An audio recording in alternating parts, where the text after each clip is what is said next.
Paano ba natututo ang isang batang sumayaw? Ano ka ba, paslit ka pa lang talagang mahilig ka ng sumayaw? Hindi po. Mahilig po akong kumanta nung bata ako. As in, yung tita ko, tinuturuan niya akong kumanta. Tapos yung pagsasayaw, wala po talaga yung sa pagsasayaw. Talaga? Opo. Tapos paano yun? nung one time lang na parang yung may beat lang po siya. Tapos sinali ako nung mga, nag-guest kami. Sabi, marunong ka sumayaw? Hindi. Marunong kang mag-cartwheel? Oo. Pinag-cartwheel lang nila ako. Oo, cartwheel. Pinag-cartwheel lang nila ako. Ba, parang pang circus? Oo, cartwheel ka lang yung ganyan. Kasi yun yung uso talaga dati eh. Puro cartwheel lang. Tapos yun, doon lang siya. Nag-start Tumuloy-tuloy talaga. na. Meron ka palang something. Pero nandun lang, isang beses lang po yun. Okay. Sobrang isang beses lang siya. Pero yung career mo talagang sayaw, hindi ba? Yes, oo. Parang na lang po, naaral. Kasi yung time na yun, mabilis po ako mag-memorize ng steps. Kasi yung pagsasayaw na po, kahit hindi ka marunong, basta may klase ka, matututo ka. Pero hindi yan ang kanyang pangarap sa buhay. Ang pangarap niya sa buhay ay maging isang secret agent.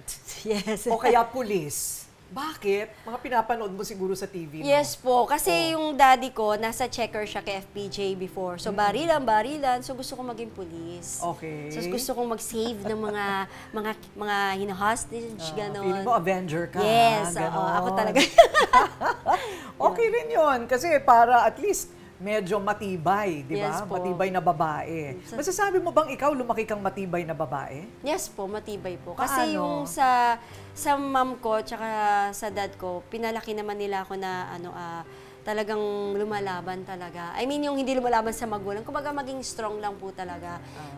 Dati, nagko-commute na po ako mag-isa. Okay. Nag-jeep ako, nagko-commute ako. So, tandaan mo lang yung lugar, ganun. Lakasan ng loob. Lakasan ng loob. Kumbaga parang, hindi nila kami pinalaki ng sa takot. Kailangan. Kasi, taga Marikina ako before eh. Correct. So, commute ako Marikina to Sampaloc. So, ganun. Okay. So, kahit kontra yung nanay mo, dahil hindi na natuloy na maging pulis, ayun, sumayaw ng sumayaw. Bakit kontra yung nanay mo sa sayaw? Hindi naman sa kontra po. Ang ano lang po niya kasi na gusto niya na parang hindi nga akong malabas na bata. Mabarkada, yun lang po ang iniiwasan niya talaga. Hindi lang po sa sayaw. Nagulat na lang po siya na sayaw pala po yung pinasok ko. Kasi yung daddy ko yung kakuntsaba ko. Tapos nagulat siya, sumasayaw.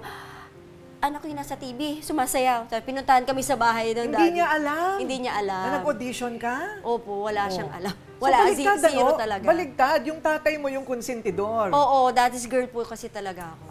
Yun. Yung mami ko talaga, strict talaga. Kumbaga yung conservative po kasi yung family namin. So parang okay. Pero yung mga decision naman po, once na nakapag-decision kami, nire-respeto naman po niya. Talaga?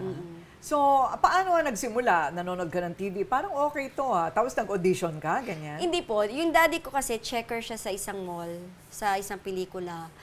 Tapos po, meron doon sa isang parang fourth floor, may mga sumasayaw. Nanood lang po ako. Mahilig ako manood. Tapos hanggang may lumapit sa akin na isang grupo ng babae, "Uy, gusto mong sumayaw?" Sabi niya, "Ha? Ako po kasi yung noon, hindi ako marunong magsabi ng no." Parang, okay, sige, okay. Tapos sabi ko, hindi ko pa sinabi sa daddy ko. Sa sumunod na linggo, nandoon na naman ako. "Daddy, akit lang ako Yun na. Hanggang sinabi ko na sa daddy ko, "Daddy, may namit ako," ganyan. Hanggang sa, pwede kang sumali sa grupo namin. Yun na. So meaning, pasado ang mga moves, di ba? Tapos kami ng daddy ko, "Daddy, shh, quiet lang." Ganun. So itong grupong itong sinalihan mo, lumalabas sa TV? Nagko-contest po sila sa TV po. Contest. Nagko-contest po sila. So contest yung una mong sabak? Yes po, oo. Actually, yung sabak nakakatawa po, lagi po akong yung sub. Sub lagi. Pag nagkasakit yung isa, ikaw yung sa sub. Correct. Kaya talo. Kaya talo kami. Natatalo. Talo. GMA, sa Itbulaga po, tapos sa yun. Paano nga? So, sunod-sunod na pagkatalo, pero... Hindi, may panalo na isa. May panalo naman. Tapos yung manager namin, si Kuya Ronald, in-audition naman po kami sa ABS, sa Magandang Tanghali Bayan. Sa Solid Gold Dancer. Tapos natanggap po. Doon na po ako kinabahan. Kasi po yung nagko-contest po yung first sa TV, hindi po alam ng mami ko. Okay. Nung lumabas na ako sa TV talaga yung araw-araw po, doon na po nalaman ng mami ko. Oh. So, pinagalitan po. Napagalitan ka. Oo, na parang ang sinabi lang, ikaw bahala dyan, Junicio. Buong pangalan na po ng tatay ko. Hindi na Johnny, Junicio na. Ibig sabihin, galit na. Opo, Oh, Junicio. Ayun na. So, yung nirespeto naman ng mami ko yung desisyon. Oo. Hanggang sa, yun. Kaya ako, may takot po talaga. Kahit niyayaya nila ako, tara, gimmick tayo, ganyan-ganyan. May takot po talaga kung ano. Kasi ayoko rin. Kumbaga parang sumuway na ako ng isa eh. Oo. Parang ayoko na po sumuway ng paulit-ulit. Correct.